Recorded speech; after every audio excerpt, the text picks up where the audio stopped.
আমি আপনাদের বন্ধু মিতালি। আমার কুকিং ল্যাবে আপনাদের স্বাগত। একটা নতুন খাবারের সঙ্গে পরিচয় করাবো। বন্ধুরা, আজকে আমি সেই আমাদের চিরপরিচিত ঘুগনি রেসিপি আপনাদের সঙ্গে শেয়ার করব। আর এই ঘুগনি তো পুজোর পরে আমাদের মনে আছে, সেই বিজয়ার পরে ঘুগনি করা, ঘুগনি খাওয়া, এইসবগুলো তো ছিলই। আজকাল হয়তো অনেকটা কমে গেছে, নানা রকম খাবার দাবারের চাপে এইগুলো আর করা হয় না। তার সেই জন্য আমি এই মটর আগের দিন রাত্রিবেলা ভিজিয়ে রেখে এই সিদ্ধ করে নিয়েছি। তারপর এই একটু আলু ছোট ছোট করে ডুমো ডুমো করে কেটে নিয়েছি, একটু টমেটো কেটে নিয়েছি, আর পেঁয়াজ আছে, রসুন আছে, আদা, এইগুলো সব মিক্সিতে আমি গ্রাইন্ড করে নেব। আর এইটা হচ্ছে ফোড়নের জন্য একটু কাঁচা লঙ্কা, শুকনো লঙ্কা, জিরে, তেজপাতা। আপনারা আরও লঙ্কা দিতে পারেন, আমরা একটু লঙ্কা কম খাই সেই জন্য।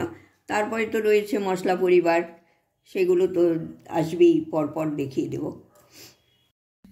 আমি ঘুগনিটা করছি তো সেই জন্য আমি এই কড়াইতে সর্ষের তেলেই করছি। সর্ষের তেলে যে আপনারা ইচ্ছে করলে সাদা তেল দিতে পারেন, আমি সর্ষের তেলে করছি। আর এইটার মধ্যে আমি জিরে, শুকনো লঙ্কা, তেজপাতা ফোড়ন দিচ্ছি। আপনারা ইচ্ছে করলে গরম মশলা দিতে পারেন, আমি তো পরে গরম মশলার গুঁড়ো দেবো সেই জন্য আর দিলাম না। আর লঙ্কা আপনারা দিতে পারেন, আমরা কম ঝাল খাই। আর তারপরে এইটা আমি এখন আলুগুলো দিয়ে দিলাম, টুকরো করা আলুগুলো দিয়ে একটু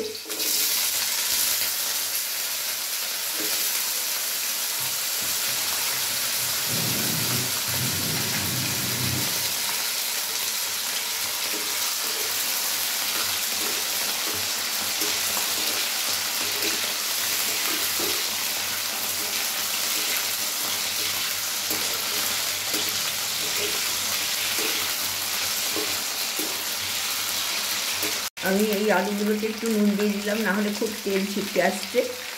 নুন দিলে অতটা তেল ছিটকে না। দিয়ে এটা আমি ঢাকা দিয়ে ভেজে নেবো। একটু নরম হলে, কম আছে নরম হলে তারপরে বাদ বাকি মশলাগুলো দেব। আমার তো আলুটা নরম হয়ে এসছে। এখন আমি এতে এই হলুদ দিয়ে দেবো,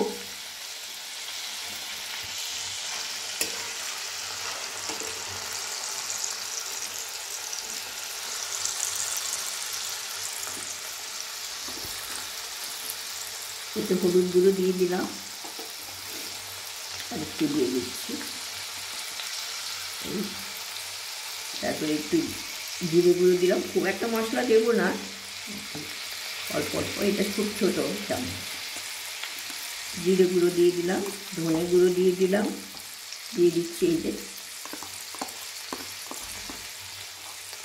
ঘুগনি করলে ছোটোবেলার কথা মনে পড়ে, ছোটোবেলায়ও না বড়োবেলায়ও আমাদের মনে হচ্ছে যেন পুজোর পরে ঘুগনির কম্পিটিশান। সব বাড়িতে বাড়িতেই নানা রকম ঘুগনি তৈরি হতো। আমি তো মাংস দিয়েও করতাম, সবাই খুব পছন্দ করতো। এই মশলা দিলাম, তারপরে আমি এই পেঁয়াজ বাটাটা দিয়ে দেবো।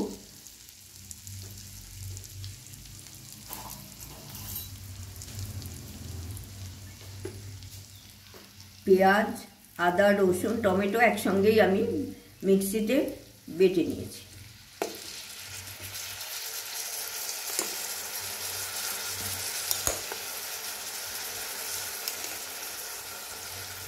এটা দিয়ে দিলাম। আমি আর পেঁয়াজ কুচি টুচি দিলাম না, একসাথেই এটা করেছি। আপনারা ইচ্ছে করলে একটু পেঁয়াজ কুচি আলুর সাথে ভেজে নিতে পারেন।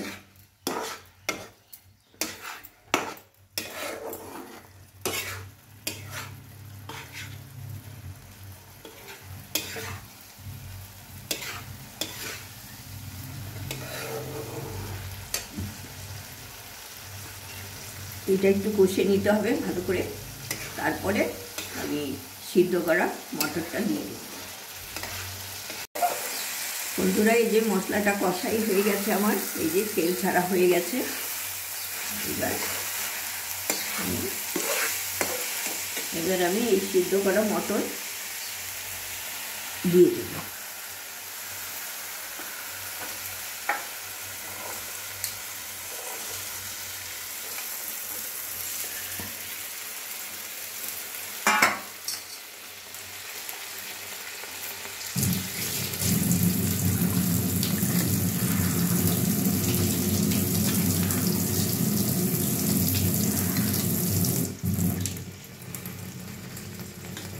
এটা দিয়ে একটু মশলা দিয়ে কষবো, কষে তারপরে জল দিয়ে দেবো।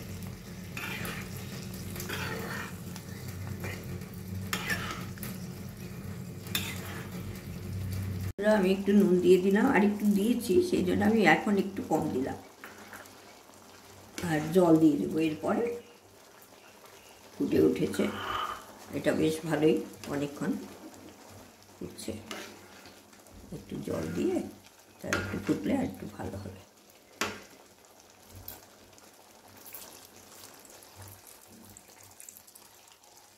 বেশ আর দেবো না।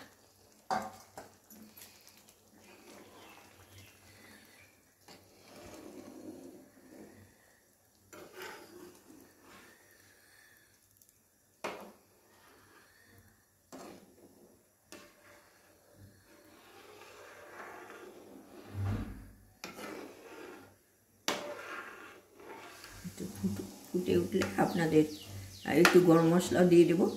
ফুটে উঠলে একটু ঘি, একটু গরম মশলা দেবো, তখন আবার। বন্ধুরা, এই যে আমি 1 চামচ ঘি দিয়ে দিলাম। খুব ভালো, ঘিটা খুব ভালো, একদম খাঁটি ছিল। আর একটু 1 চামচ মতো শাহি গরম মশলা দিলাম, সানরাইজের শাহি গরম মশলা দিয়ে দিয়েছি।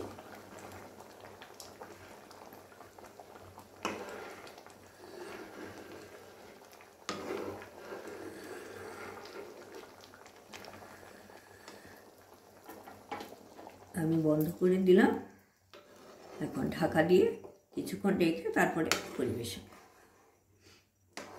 বন্ধুরা, যে ঘুগনি আমি এখন সার্ভ করছি, এর মধ্যে একটু তেঁতুল জল ছড়িয়ে দিয়েছি, আর একটু পেঁয়াজ কুচি দিয়েছি। আপনারা ধনেপাতা দেবেন। আমার মেয়ে ধনেপাতা খায় না বলে আমরা এখন আনিনি ধনেপাতা। আর করে দেখবেন, সবাই তো করেনি, এইভাবে বেশ ভালোই লাগছে খেতে। আশা করি ভালো লাগবে আপনাদের। Thank you so much.